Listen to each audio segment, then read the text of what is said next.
Itinanggi ni dating AFP Western Command Chief Vice Admiral Alberto Carlos na pumasok siya sa lihim na kasunduan sa China kaugnay sa West Philippine Sea.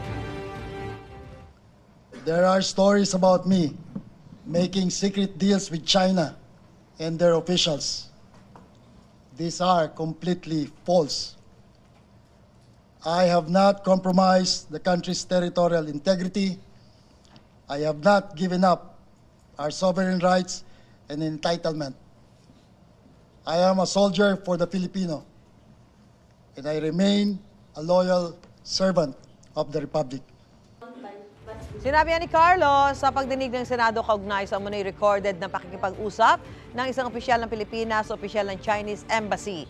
Paglilinaw ni Carlos, totoong nakatanggap siya ng tawag noong Enero mula sa isang Senior Colonel Lee na isang Chinese military attaché. Pinag-usapan daw nila noon ang pagpapababa ng tensyon sa West Philippine Sea, partikular tuwing magkakaroon ng rotation and resupply mission sa BRP Sierra Madre sa Ayungin Shoal. Pero wala raw silang naging kasunduan. Hindi rin daw nabanggit ang mga salitang common understanding at new model. Tumagal lang daw ang pag-uusap ng 3 hanggang 5 minuto. Kinundina ni Carlos ang pag-record sa kanilang usapan nang hindi niya alam. Sabi ng Department of Justice, may tuturing itong wiretapping.